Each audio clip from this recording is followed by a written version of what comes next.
तो अब तक हमने आपको बताया कि किस तरह 59 लाख रुपए आप इन्वेस्ट कर सकते थे, उसके बाद आप कैसे 26 लाख रुपए मेडिकल एक्सपेंस पर खर्च कर रहे हैं सिर्फ सिगरेट पीने के चलते। अब लाइफ इंश्योरेंस आप लेते हैं, हर कोई लेता है, हेल्थ इंश्योरेंस लेता है, उसके लिए प्रीमियम एक स्मोकर को ज्यादा देना होता है हेल्थ रीजन से, और ये कोट भी करना होता है खास तौर पर पॉलिसी में कि आप एक चेन स्मोकर हैं, आप स्मोक करते हैं। अब एक स्मोकर हर साल 460 रुपए ज्यादा प्रीमियम भरता है। अगर वो 1 करोड़ की पॉलिसी 30 साल के लिए लेता है और ये मान लिया जाए कि इसमें कोई बढ़ोतरी नहीं होती है, तो वो 30 साल में कितना प्रीमियम देगा? 1,65,000 रुपए का ज्यादा प्रीमियम वो देगा देन अ नॉन स्मोकर। यहां पर हम स्मोकर और नॉन स्मोकर के बीच में एक कंपैरिजन आपको बता रहे हैं। अब ये 460 रुपए अगर 30 साल तक 9% पर भी निवेश कर दिया जाए तो आपको मिलेंगे पूरे 7,52,000 रुपए। तो पिछली रकम में हमने और 7,52,000 रुपए जोड़ दिए, जो कि आंकड़ा और ज्यादा बढ़ जाता है। तो गौरव मशरूवाला, यहां पर एक पॉलिसी भी ले ली एक स्मोकर ने, एक स्मोकर की इंश्योरेंस पॉलिसी और एक नॉन स्मोकर की इंश्योरेंस पॉलिसी। नुकसान तो स्मोकर को ही हो रहा है क्योंकि उसको सिगरेट पीना ज्यादा पसंद है। यहाँ पे दोनों पॉलिसी में इंपैक्ट होगा। उनकी हेल्थ इंश्योरेंस पॉलिसी है, उस पर भी प्रीमियम ज़्यादा देना पड़ेगा, और लाइफ इंश्योरेंस में भी प्रीमियम ज़्यादा देना पड़ेगा। ये तो एक बात हुई। लेकिन अगर आपने हेल्थ इंश्योरेंस लिया है और बीच में कहीं बड़ी सी बीमारी हो गई तो उसके बाद का प्रीमियम जो है उसमें तो काफ़ी बढ़ोतरी हो जाएगी। मतलब रूटीन जो इंक्रीज कभी कभी होते हैं, उसके अलावा और भी हो सकता है। ये पहली बात है। दूसरी बात ये भी ध्यान में रखनी चाहिए कि एक दफ़े वो बीमारी हो गई, अगर बड़ी बीमारी है, खुदा ना खास्ता अगर कोई बड़ी बीमारी हो गई, तो उसके बाद में फ्यूचर में आप आपका हेल्थ इंश्योरेंस कवर बढ़ा नहीं सकते हैं, और अगर बढ़ाना भी चाहे तो काफ़ी दिक्कतें आएगी।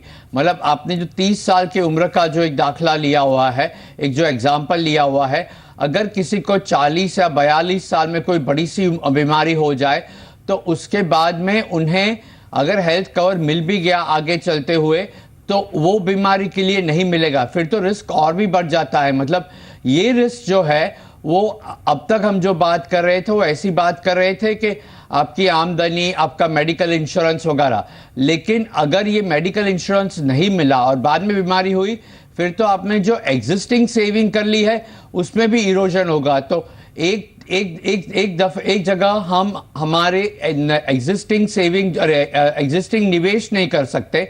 दूसरी पहलू ये भी है कि जो एग्जिस्टिंग निवेश किया हुआ है उसमें भी कमी हो सकती है। तो ये तो दोनों साइड से मार पड़ रही है, दोनों साइड की मार है। और कई बार ऐसा होता है सर कि जो एक पॉलिसी लेने वाला झूठ बोल जाता है कि वो सिगरेट नहीं पीता या नहीं पीती।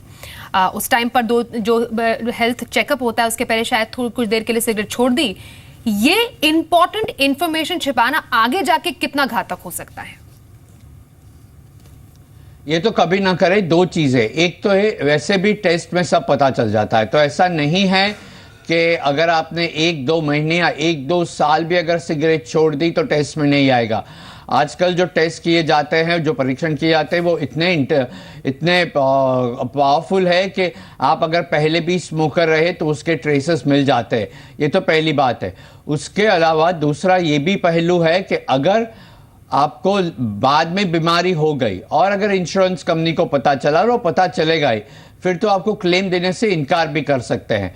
और अगर लाइफ इंश्योरेंस की बात करते हैं, जीवन बीमा की बात करते हैं, और अगर आपका देहांत हो गया और अगर इंश्योरेंस कंपनी को पता चला कि आप स्मोकर थे और आपने इंफॉर्मेशन नहीं दी थी, फिर तो आपके जो फैमिली मेंबर्स है, सर्वाइविंग मेंबर्स है, उन्हें वो क्लेम देने से इनकार भी कर सकते हैं। तो मेहरबानी करके अगर आप स्मोकर है तो स्मोकिंग की आदत छोड़े, इंफॉर्मेशन नहीं देने की आदत ना बनाए। वो इंफॉर्मेशन बराबर दे, ज़्यादा इंफॉर्मेशन दे, क्योंकि बाद में अंडरराइटिंग रिस्क जो है वो इंश्योरेंस कंपनी का हो जाएगा। प्लीज़ कुछ छिपाए मत, लेकिन हो सके तो स्मोकिंग की आदत ही छोड़ दे, फिर छिपाना नहीं पड़ेगा। बिल्कुल, यहाँ पर जो समस्या की जड़ी है उसी को खत्म कीजिए, आगे झूठ बोलने की जरूरत ही नहीं पड़ेगी। अब यहाँ पर क्योंकि हम एक केस स्टडी हम लेकर सामने आए हैं कि 1800 रुपए पर महीना की अगर आप सिगरेट पीते हैं तो कैसे कैसे आपको इंपैक्ट फाइनेंशियली पड़ता है। अब जितने भी एक्सपेंसेस हमने अब तक आपको देखा है उसको अगर हम टोटल कर लें, सिगरेट की कुल लागत हुई 69,23,000 रुपए, प्लस स्मोकर का मेडिकल खर्चा उसमें जोड़ देते हैं हम 26,70,000 रुपए, प्लस इंश्योरेंस की जो एक स्मोकर की कुल लागत हुई उसमें ऐड कर देते हैं 7,52,000 रुपए। यानी इन तीनों फिगर्स को ऐड कर लिया जाए 1 करोड़ रुपए से भी ज्यादा आपने 30 साल में धुएं में उड़ा दिए।